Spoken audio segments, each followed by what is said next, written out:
ሰላም ውድ ተመልካቾች እንደናችሁ እንደምን ዋላችሁ አሁን ወሳኝ የሆነ መረጃ ይዤላችሁ መጥቻለሁ ይህ መረጃ እንግዲህ ምንድነው ወደ ወሎ ያቀናናል ስለዚህ ወሎ ላይ ምን እየተሰራ ነው ባለፈው ወር ጀምረን ከሁለት ወር ወደዚህ ጀምረን በተከታታይ ይህን መረጃ ስናደርሳችሁ ነበር ቀድመን ከማንም በፊት ማለት ስለዚህ ይህ ስራ ወደ ተግባር ተገብቷል ምንድነው አረጋ ከበደ ወደ ሰቆጣ ሄዶ ጎንደር ሄዶ ወደ ጎጃም ይሄዶ ምንድነው ሰሜን ጎንደር ላይ ሄደው የቅማንትን ክልልነት ጥያቄ እንዲጠይቁ አረጋ ከበደ ሰቆጣ የሄደው ወደ ራያ የተንቀሳቀሰው የራያ ራዩማን የክልልነት ጥያቄ እንዲጠይቅ ወደ ሰቆጣ ሄደው የራያ ራዩማንና የአገው ሸንጎን ወደ ቲሊሊም ሄዷል የአገው ሸንጎን እንደገና እንዲያነሱት ራያ ላይም ደግሞ ጌታቸውና በለጠ ሞላሉ እነዚህ ካንድ ላይ ሆነው ከነበሩት የክልልነት ጥያቄ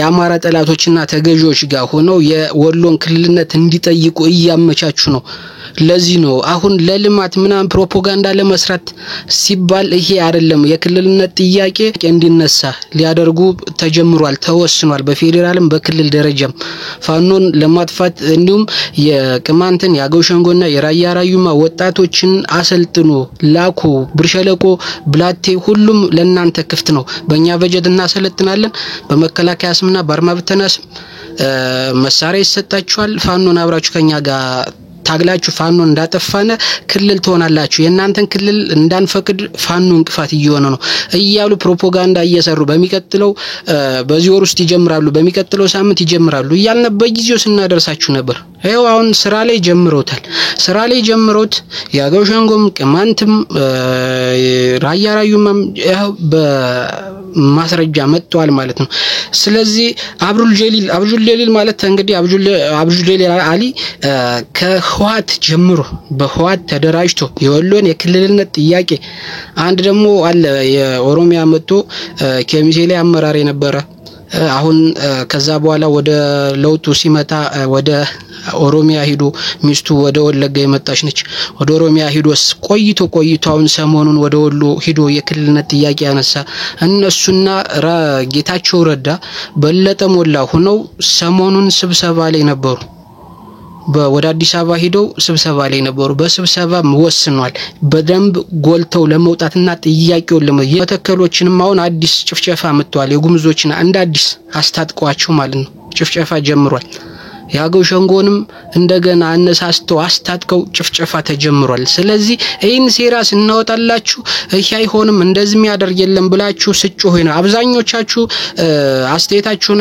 አይዋለሁ ብዙ ነገር ያለው አብዛኞቻችሁ ግን ወደ እናንተ ስመለስ በጣም አብዛኞቻችሁ በጣም ያማራ ጥላቻ ያለባችሁ በፌስቡክ በቴሌግራም በመትለጥፉት አማራን ለመከፋፈል መሰሩ እነ ሀብቴን እነ ዘመነን እነ ምሬን እነ ኢንጂነር ደሳለኝን በጣም ምትጠሉ በእነሱ መኖር የምትናደዱ ስለሆናችሁ እኔ እንትና ጉዳይ ትኩረት አልሰጠው ነገር ግን ሆን ብላችሁ ለአማራ ተንሳይ ለአማራ አንድነት ለአማራ መገደል እንዲቆም ምትናፍቁ ግን ይህ መረጃ ያስፈልጋችኋል ይሄን መረጃ ዛምታችሁም ደግሞ ለሚመለከተው አካል ለአካባቢው ህዝብ ደርሶ እንዲጠነቀቁ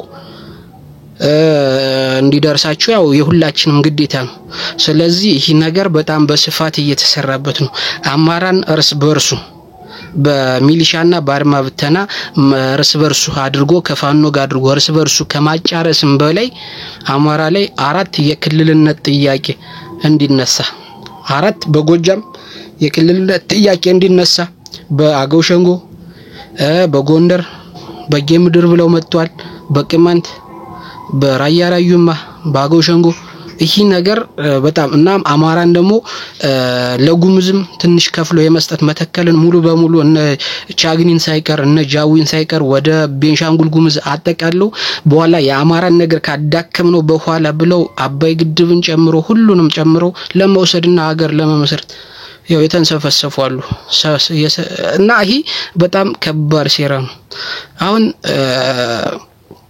አፋር ላይ የኤርትራም የትግራይ ምናምን ያሰለጠነ ነው።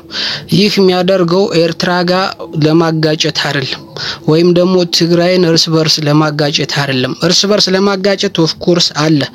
ነገር ግን ምንድነው እምቢ ካሉት ጋር ነገር ግን እነዛ ምን እንዲያነሱ ይፈልጋል?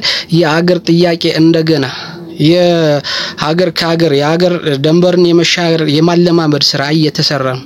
በአማራ ክልልና በአፋር አግዷል። እንግዲህ የትግራይ ባለሀብቶች በራሳቸው ብር ከባንክ ብድር ሳይጠይቁ በራሳቸው ብር ባላቸው ካልወደመባቸው የቀረቻቸውን ትንሽ ቢዝነስ ለመንቀሳቀስ ሲሞክሩም በዚህ ሁኔታ ያዳከማቸው ነው። የትግራይን ባለሀብቶች ማለት ይዞባቸዋል። ይህ ማለት በጣም ከባድ ነው።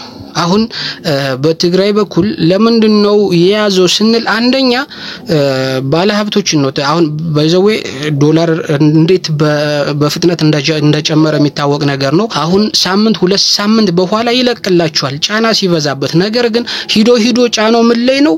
የትግራይ ህዝብ ላይ ነው የሚወርቀው። ምክንያቱም አሁን በገዙበት ዶላር ጨምሮ ኑሮ ጨምሮ አሁን በገዙበት መቼም ለህዝቡ አስቦ የሚሸጥ ባለሀብት የለም። አብዛኛው አሁን በኢምፖርት ኤክስፖርት ደግሞ የተሰማሩት ማን እንደሆኑ ይታወቃል። አብዛኛው የብልጽግና ሰዎች ናቸው። ስለዚህ ሂዶ የሚያማርረው ማን ነው? ህዝቡን ነው። አማራ ላይም ትግራይ ላይም የትም ላይ ህዝቡን ነው የሚያማርረው። ስለዚህ ይሄ በተለይ በሰሜኑ አካባቢ ላይ የታሰበው ከፍተኛ እቅድ ካሁኑ መክሸፍ አለበት። አንዳንድ አሉ አሁን ፋኖ በተለይ ደግሞ የዘመነን ስም ጠቅሰው ከህዋት ጋር ይላሉ። ህዋት ጋር ያለ እንደራደር አብረን እንሰራለን ያለ የለም። የትግራይ ህዝብ ጋር ነው የተባለ አይደለም። የትግራይ ህዝብ ጋር ህዋት ጋር ማለትም አሁን በጣም ትክክል ነው። ህዋት ጋር ቢሉም እንኳን ትክክል ነው። ምክንያቱም አንድ ጠላት ነው ያለ፣ አንድ የሀገር አማሽ ኃይል ነው ያለ።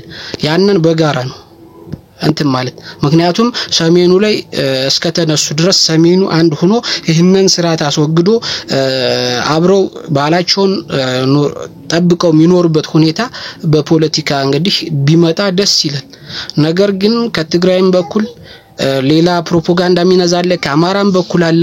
ነገር ግን ብልጽግና ቢሆን የብልጽግና ግንኙነት ሲሆን ለሱ ሲሆን የሀገር መጠበቅ ለሌላው ሲሆን ሀገር ክደት የሚባል በዚህ አይነት ሁኔታ የሚሰበክ ነገር አለ። ይሄ ለአማራ ሲሆን ሀገር ክደት የሚሆነው አይደል እንደ ከግብጽ ጋር የሰራ ማን ነው? ከሶማሊያ ጋር የሰራ ማን ነው? ከህዋት ጋር የሚሰራ ማን ነው?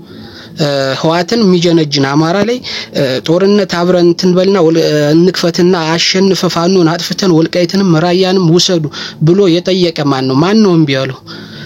ከኤርትራ ጋር ገብቶ የትግራይን ህዝብ የጨፈጨፈ ማን ነው? የአማራ ኃይል እኮ ልዩ ኃይሉን ፋኖም እኮ ተከዜን አልተሻገረም።